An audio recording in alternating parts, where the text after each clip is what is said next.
அனைவருக்கும் அன்பின் வாழ்த்துக்களை தெரிவிக்கிறேன். கர்த்தர் உங்களை ஆசீர்வதிப்பாராக. ஒரு அருமையான வேத பாடத்தை தினமும் கேட்டுக்கொண்டே இருக்கிறோம்.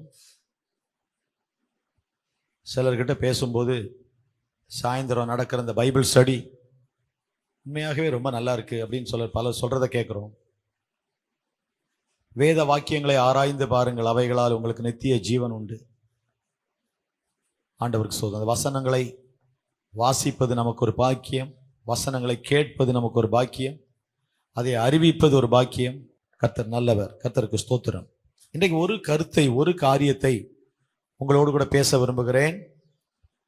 உபத்திரவமே உயர்வு, உபத்திரவத்தின் மூலம்தான் உயர்வு. சகலமும் அவரை கொண்டும் அவருக்கென்றும் சிருஷ்டிக்கப்பட்டிருக்கிறது. அப்ப எல்லாருமே நம்ம ஆண்டவரால் சிருஷ்டிக்கப்பட்டிருக்கிறோம், அவருக்காகத்தான் படைக்கப்பட்டிருக்கிறோம். அப்ப அவர் எதிர்பார்க்கிறத செய்யணும். அப்ப என்ன எதிர்பார்க்கிறாரு? அவருடைய மகிமைக்காக நம்மளை. அப்ப மகிமைனா என்ன? அந்த மகிமை என்னன்னு நமக்கு தெரியல. அந்த மகிமையை நமக்கு காண்பித்தவர் இயேசு. இயேசுவை கண்டபோது அந்த மகிமையை கண்டோம்னு இயேசுவை பார்த்தவங்க சொன்னாங்க.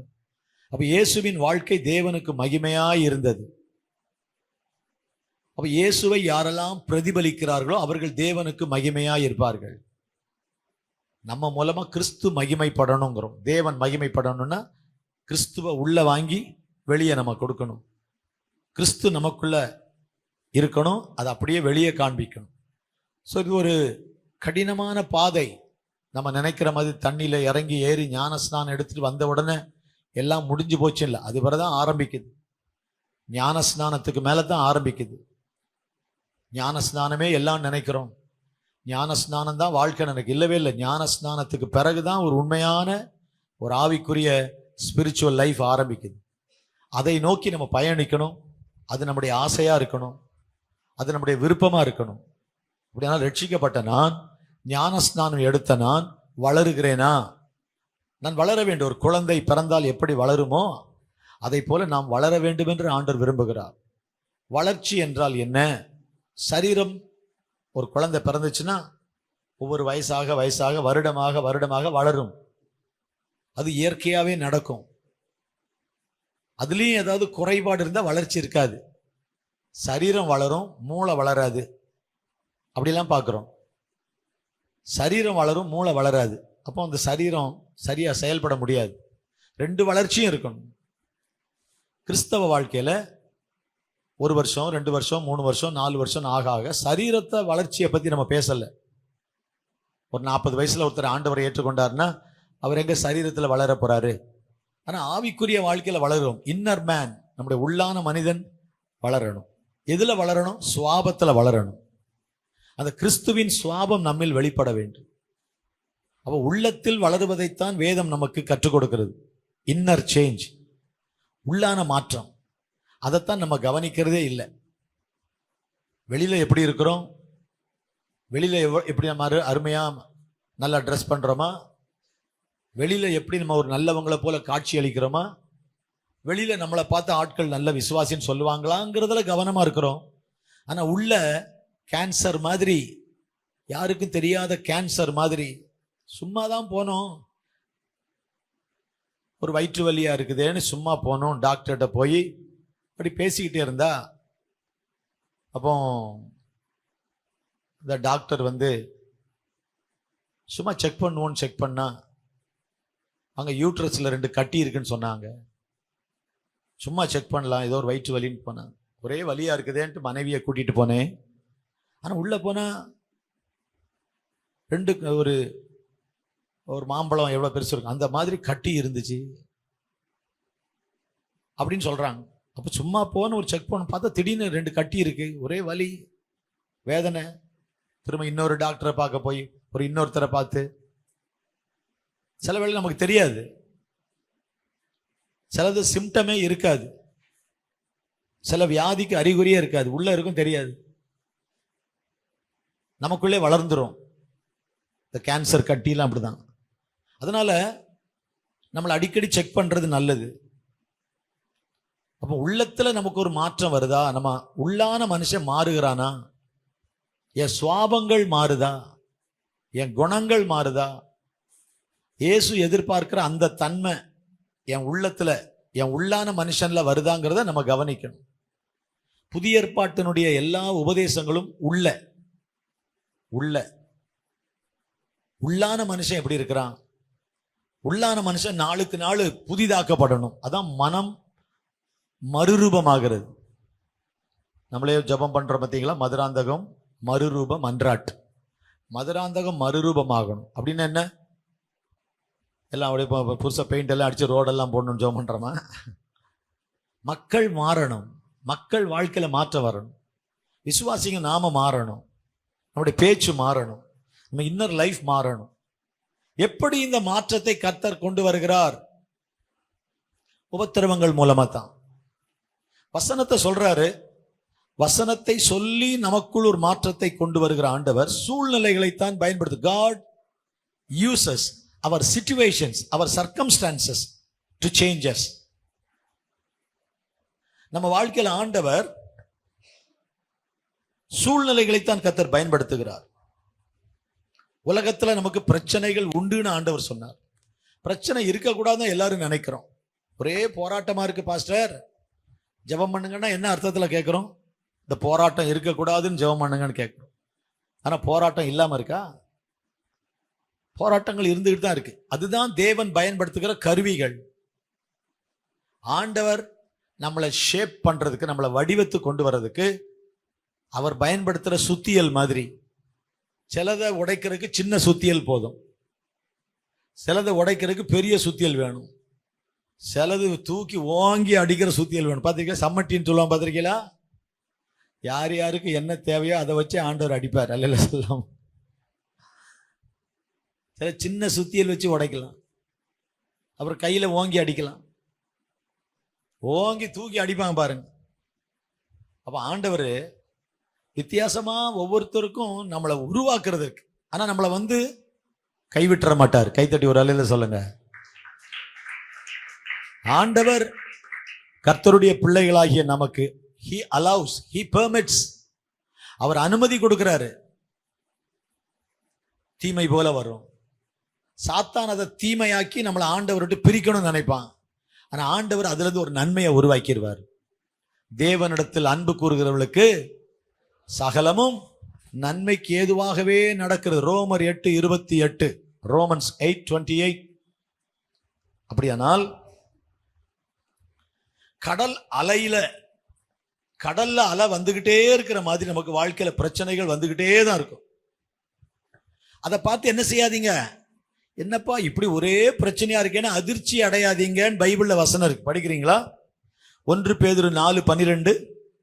ஏன்னா அதுதான் வழி. அந்த வழியா தான் ஆண்டவர் நம்மளை உருவாக்குறார். 1 பேதுரு 4:12. பிரியமானவர்களே, உங்களை சோதிக்கும்படி உங்கள் நடுவில் பற்றி எரிகிற அக்கினியை குறித்து ஏதோ புதுமை என்று ஏதோ என்னப்பா இது புதுசா இருக்க, இப்படி ஒரு பிரச்சனை நீங்க ஆச்சரியப்படாதீங்க. உங்கள் நடுவிலே பற்றி எரிகிற அக்கினி, அந்த பிரச்சனைக்கு தான் அக்கினின்னு போட்டிருக்கு. போராட்டம், சோதனை.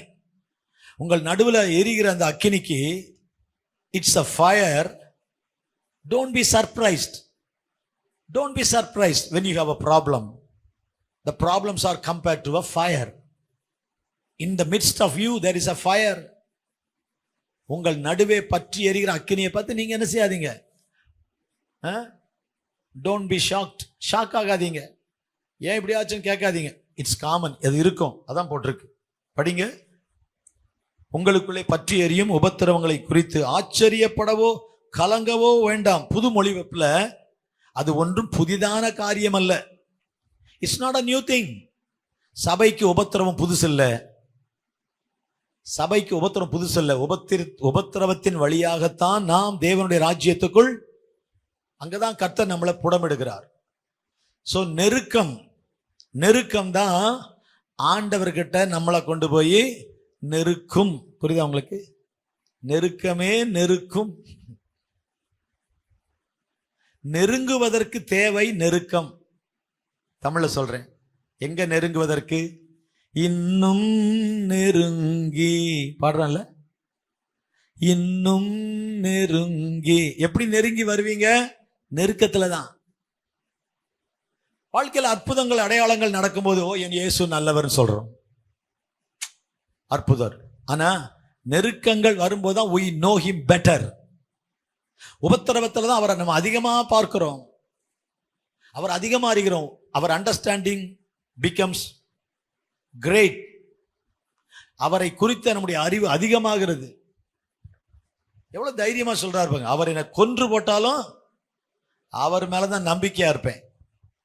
பாதி கொன்ற மாதிரி கொன்னுட்டார்ல, yet I will believe him even if he kills me. அவர் என்னை கொன்று போட்டாலும் அவர் மேல நம்பிக்கையா இருப்பேன். எந்த அளவுக்கு அவரை அறிந்து வைத்திருக்கணும்.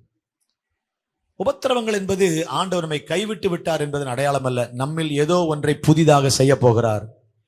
ஆனா அது நம்ம கஷ்டம்தான். It's not easy. ஏன் இவ்வளவு பிரச்சனை, எவ்வளவு கஷ்டம் நினைக்கிறோம். நம்மை ஆண்டவர் புடமிடுகிறார். சாஸ்டைஸ்மெண்ட், நம்மளை புடமிட்டு சுத்திகரித்து நம்மளை சில வேளைக்கு சிக்ஷிக்கிறாரு.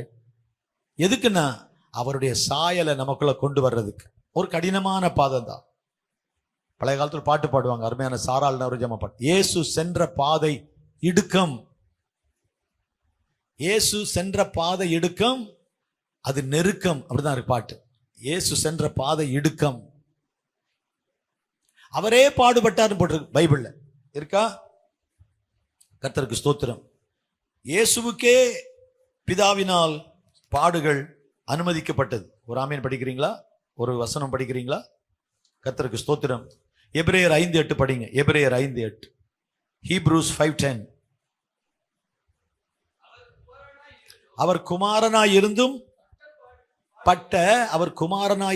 பட்ட பாடுகளினாலே, பாருங்க, இயேசு கிறிஸ்துவுக்கு கீழ்ப்படிதலை கற்றுக் கொடுக்க பாடுபட வச்சாராம் பிதா. இயேசுவே உபத்திரவத்துக்கு தப்ப முடியல, நாம தப்பவே முடியாது. அல்ல சொல்லாம, இயேசுவே உபத்திரவத்துக்கு தப்பல்ல. யோசேப்ப ஜெயிலுக்கு போகாம ஆண்டவர் காத்திருக்கலாம், முடியுமா முடியாதா? இல்ல, யோசேப்ப ஜெயிலுக்கு போகாம ஆண்டவர் காத்திருக்கலாமா? முடியாதா? சொல்லுங்க. பைபாஸ் பண்ணிருக்கலாம்ல. தானியேல சிங்க கபிக்கு போகாம ஆண்டவர் பார்த்திருக்கலாம். ஷாத்ராக் மேஷாக் ஆபேத்நேகோ அக்கினி சூளைக்கு போகாம. இந்த பிரச்சனைகள் வராம அவரால் காக்க முடியாதுன்னு இல்லை. He can save நம்மளை. ஆனா அங்க உள்ள போடுறாரு, அங்க நெருக்கிறாங்க, அங்க உபத்திரவம். ஜெயில வச்சுதான் ஆண்டவர் எவ்வளவு யோசேப்பு துதிச்சிருப்பார் பாருங்க. பைபிள்ல போட்டிருக்கு, கர்த்தர் யோசேப்போட இருந்தார். அந்த ஜெயில சந்தோஷமா இருக்கும்போது கர்த்தர் என் கூட இருக்கிறாருங்க, ரொம்ப ஈஸி. ஆனா நெருக்கத்துல கர்த்தர் யோசேப்போட இருந்தார். ஒரு ஆமென் கேட்கலாமா? ஹல்லேலூயா. ஆண்டவர் யோசேப்போட. அப்ப நெருக்கத்துல தான் நம்ம அவரை we know him better. திரும்பி பாருங்களேன், ஒரு 5 வருஷத்துக்கு முன்னால நடந்ததை திரும்பி பாருங்க, ஒரு 10 வருஷத்துக்கு திரும்பி பாருங்க. திரும்பி பார்க்கிறேன் வந்த பாதையை. என் வாழ்க்கையில ஒரு கஷ்டம் இல்லைன்னு யாரோ சொல்ல முடியுமா? நான் அளவே இல்லைன்னு சொல்ல முடியுமா? நெருக்கம் இல்லைன்னு சொல்ல முடியுமா? பிரச்சனை. ஆனா இன்னைக்கு யோசித்து பார்த்தீங்கன்னா அதெல்லாம் வந்தது நல்லதுதான். அதனால தான் இன்னைக்கு நான் நல்லா இருக்கிறேன். கைத்தட்டி ஒரு அல்லேலூயா சொல்லுங்க. அதானே சங்கீதத்துல வாசிக்க, நான் உபத்திரவப்பட்டது. அதை எப்படி நம்ம மனசார சொல்ல முடியாது, அல்லேலூயா சொல்லாமா? நல்லதுங்கிறல்ல, நாளைக்கே 2 அனுப்பட்டான்னு கேட்டாருன்னு ஆண்டவரே அந்த அர்த்தத்துல சொல்லலப்பா. நான் பட்டது நல்லதுன்னு சொல்றேன். நல்லது தானே, நாளைக்கு உனக்கு கொடுக்குறேனே, உனக்கு நல்லதுன்னா 4 தரேன், என்ன வேணும்ன்றோமா? வேணா ஆண்டவரே, தப்பா புரிஞ்சுக்காதீங்க, நான் ஏதோ நல்லதுன்ட்டு நாளைக்கே 4 அனுப்பிட போறீங்க. அந்த உபத்திரவத்துல, அந்த வியாதியில, அந்த கஷ்டத்துல தான் ஆண்டவர் என்னை தொட்டாருன்னு சொல்றோம். அல்லேலூயா சொல்லாமா? நாங்க அப்படி பயங்கரமான ஒரு பிரச்சனை வந்து எங்க அம்மா பாடுபட்டு எங்க அப்பா இப்படி ஆகி வாழ்க்கை தெருவுக்கு போனது நல்லது. அதனால தான் இங்க நிக்கிறோம் இன்னைக்கு. அல்லேலூயா சொல்லாமா? இப்ப அந்த அறிவு எப்ப வருதுன்னா, நம்ம ஆண்டவர் அறிந்து கொண்ட பிறகு இந்த உபத்திரவம் நமக்கு நல்லது. அப்ப உபத்திரவங்கள் வழியாத்தான் ஆண்டவர் நம்மளை அவர் பக்கம் நெருக்குகிறாரு. நெருக்கம்தான் நாம் நெருங்க உதவி செய்யும். அவரண்டை நெருங்குவதற்கு ஒரே வழி நெருக்கம். எபிரேயர் 5 படிச்சீங்களா அந்த வசனம்? எபிரேயர் 5:8, அவர் குமாரனாய் இருந்தும் பட்ட பாடுகளினாலே கீழ்ப்படிதலை கற்றுக்கொண்டு. கீழ்ப்படிதலை கற்றுக்கொள்ளணும். அதன் பிறகுதான் பூரணராக முடியும். ஒபீடியன்ஸை எதுல படிக்கிறோம்? உட்காரு படி அப்படின்னு 2 அடி விழுந்த பிறகுதான் கீழ்ப்படிதலை கற்றுக்கொள்ளும். இயேசுவுக்கு பாடுகளே வரலன்னு இல்லை. அவர் நம்மை போல எல்லாத்திலையும் சோதிக்கப்பட்டார். அதெல்லாம் விளக்கமா எழுதல. He was tested like us in all manners of life. அவர் நம்மை போல எல்லாவற்றிலும் சோதிக்கப்பட்டார். ஆனாலும் ஒன்றிலும் பாவம் செய்யாமல் இருந்தார். அவர் குமாரனாய் இருந்தும் பட்ட பாடுகளினாலே கீழ்ப்படிதலை கற்றுக்கொண்டு அது பிறகுதான் பூரணரானார். ஸோ பூரணராகணும்னா, வாழ்க்கை முன்னேறணும்னா, அடுத்த நிலைக்கு போகணும்னா பாடுகள் கண்டிப்பாய் நமக்கு இருக்குது. அது அவசியம். ஒரு கண்ணீரின் அனுபவம், ஒரு உடைக்கப்படுகிற அனுபவம், அது பல விதங்களில் வரலாம். ஒரு மரணமா இருக்கலாம், ஒரு ஆக்சிடென்டா இருக்கலாம், ஒரு நஷ்டமா இருக்கலாம், திடீர்னு ஒரு வீடு தீப்பிடிச்சு எரியுது. இதுதான் லைஃப். அதுல தான் நம்ம ஆண்டவரை பார்க்கிறோம், ஆண்டவர் கரத்தை பார்க்கிறோம். என் கூட கர்த்தர் இருக்கிறார்னு அதுல தான் நம்ம சொல்றோம். அல்லையில சொல்லாம கர்த்தருக்கு ஸ்தோத்திரம். அப்ப ஆண்டவர் உபத்திரவம் நம்ம வாழ்க்கையில வரும்போது அது எதை உண்டாக்குது? உண்மையான கர்த்தருடைய பிள்ளை என்ன நினைக்கிறோம்? இதுல ஏதோ கர்த்தர் நன்மையை வச்சிருக்கிறார், பரவாயில்ல பாத்துக்கலாம், ஆண்டவர் செய்வார். நீங்க வசனம் தெரிஞ்ச ஆள்னா அதான். அப்போ உபத்திரவம் எதை உருவாக்கும்? நமக்குள்ள பொறுமையை உருவாக்கும்.